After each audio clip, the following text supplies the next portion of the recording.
All right, hey guys, Jason here. We're in the swamps, just got done hunting for the day. Did not see one hog today, and I walked a total of 6.5 miles and did not see nothing. I'm kind of bummed about it, actually. Kind of definitely bummed, but it was a great day. Today, what we're going to be talking about is I'm having this dilemma, okay? It's that time of year where everybody's buying new trucks.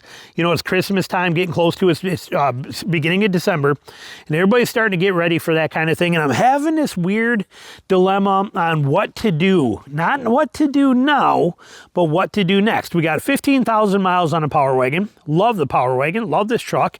I've been reviewing and taking a look at a lot of the Gladiators. 2026s are out now, so I've been sitting in them, playing with them, checking them out.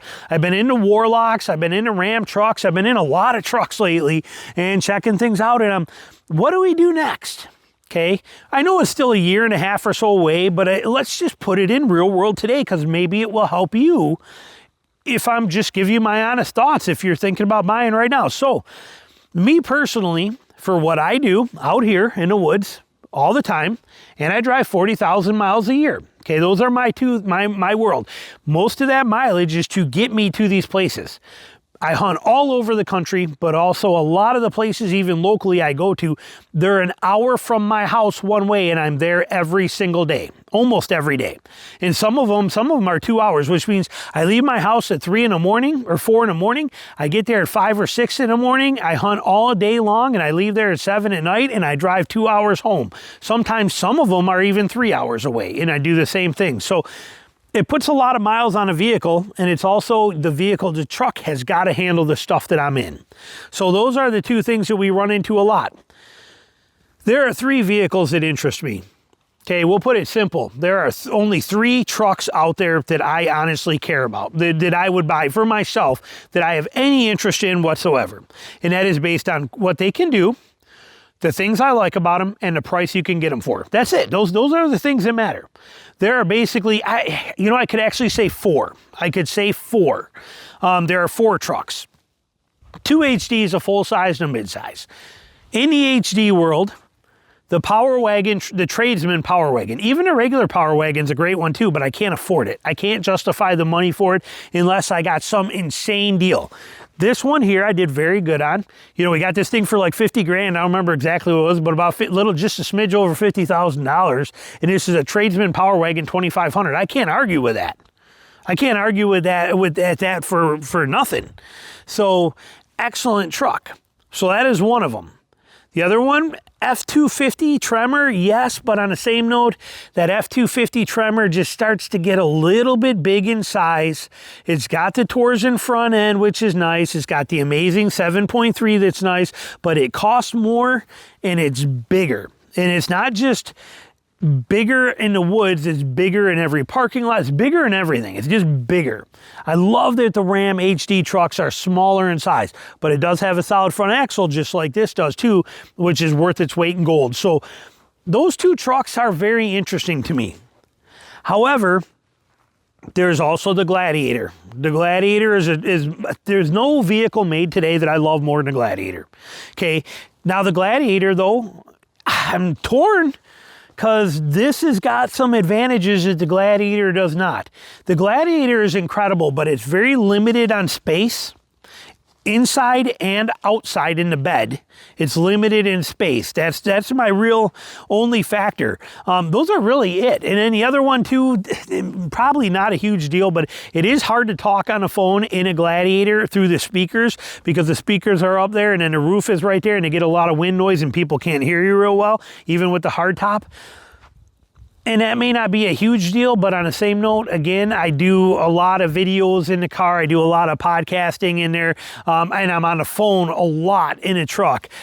That's one thing that, like I said, just kind of, it's like constantly, I can't hear you, I can't hear you. So pull the phone off and then you just talk regular and then hear you perfectly. Means I got to drive holding the phone. So that's not a huge deal. It's definitely not a deal breaker.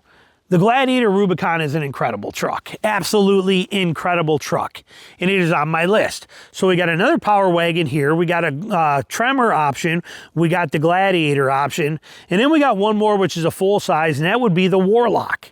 Okay, the Ram Warlock. Why would I be interested in a Warlock for what I do? Well, the fact that you can get a Warlock for such a great price, it doesn't have a front locker, But what I would do with that Warlock is I would buy that Warlock, I would put a not a puck leveling system, not with a puck, okay, or a block leveler on there. I would actually do a suspension leveling kit with shocks on the front, but I would put a lift, or a very, very small lift, or a leveling kit on it that would let me get that front end up so I get the clearances on the front, and I would put 35s on it. If I could put 35s on a Warlock and have that thing with 410 gears, I would be a very, very happy guy. That truck would be very, and I think you can get it, I think the Warlock's 410 gears, don't quote me on that, but a Warlock on 35s would probably do pretty much everything I need to do, and it's a very good truck. The advantages to these options are all independent of each other, okay?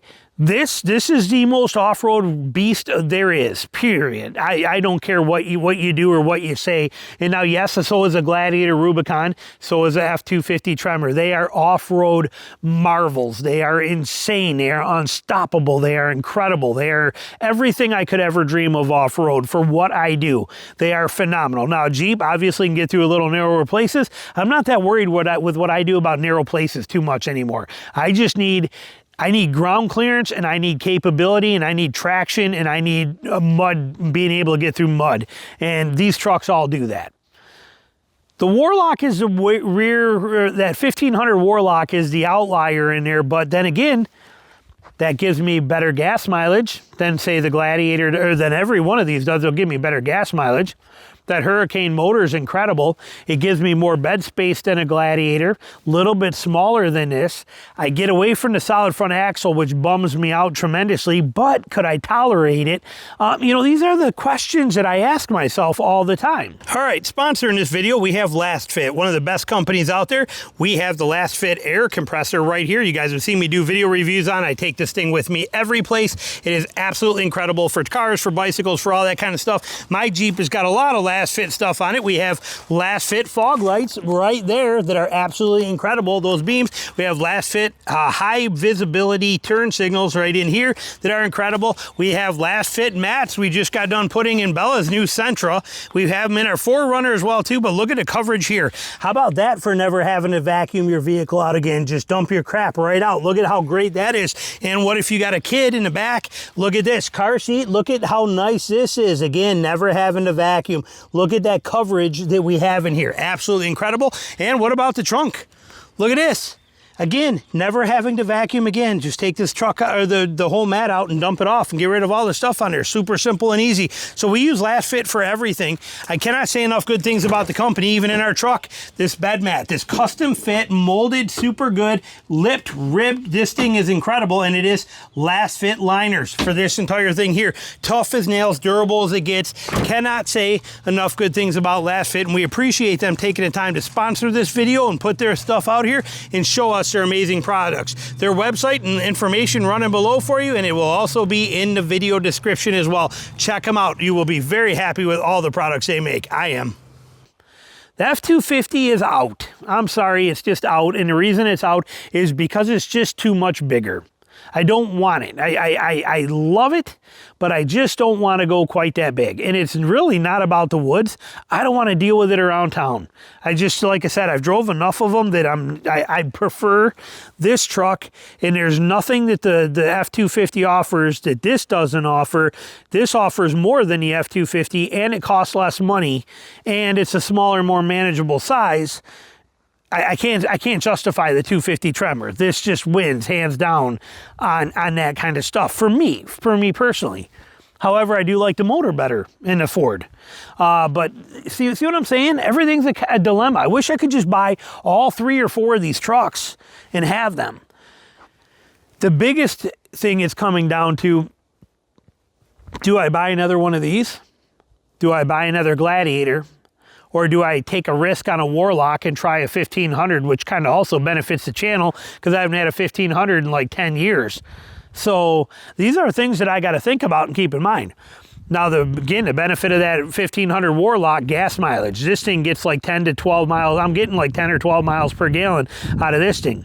The Gladiator Rubicon, my Gladiator Rubicon with the 410 gears, if they come out with a new Gladiator that's got 456 gears and 35s on it, and I can put a 37 mud tire on that thing, and I can still get 15 miles a gallon, because with my 35s, I was getting 35s and 410s, I was getting 18.5 miles per gallon on the highway. That's huge. And I can get it for like mid 40,000s. That's huge. Okay, that's 5, 6, 7 grand less than this. But on the same note, 5, 6, 7 grand more. And look at the truck I get here. Look at the amount of interior space, bed space, height, size, everything I get here. And yet I still have front and rear lockers to hold the, see what I'm getting at? How do I solve this? How do I do this? Well, the answer is we don't know. Okay, we don't know. This is just a rambling segment, but I don't know what I want to do. If you were to ask me today, what would you buy right now? I don't know. Would it be another one of these? Very good chance. Would it be a Gladiator? Very good chance. Would it be a Warlock 1500 and put, dump a couple grand into it and give it, like I said, give it a level or a slight lift, slap some 35s on it, and cruise through here on that butter soft suspension and just enjoy life, knowing that the rear locker's there, and I would put mud tires on every single one of these vehicles. The mud tires are what allow the Warlock to fit into my category. Okay, I should have said that to begin with, so I guess people that are still watching, you get that bonus footage. People that have already checked out, they don't get to hear this, but the reason that a Warlock 1500 can fit into my category now is because of these tires right here, these Falcon Wild Peak MT-01s. These tires are so good that since I've had them, I've not had to use my front lockers in here. I haven't even had to use my rear locker because I got LSD in this thing too. This thing is so capable with these tires. Just insane capability with the tires. I do believe these tires would allow me to run a 1500 Warlock with those tires in the same exact size tire you see on here. All I'd have to do is do a slight level or a little bitty minor 1-inch lift. Whatever I got to do on a Warlock to fit a 35 1250 MT-01, Falcon Wild Peak MT-01 tire on it, I believe it will do everything I need it to do. So there's my dilemma. What do I do? 3 trucks, 4 if you count the 250, but I just can't justify the money for the size. The money and the size are an issue for me. And I honestly hate Ford right now. I don't like Ford. Ford and Toyota, both companies bug me right now. So I don't know what to do. I'd love to hear your opinion. What would you do if you were me? Where do you feel in this? Not that it influences my decision. I'm not going to make a decision for at least another year, but it's interesting to know. Let me know your thoughts. Thanks for watching.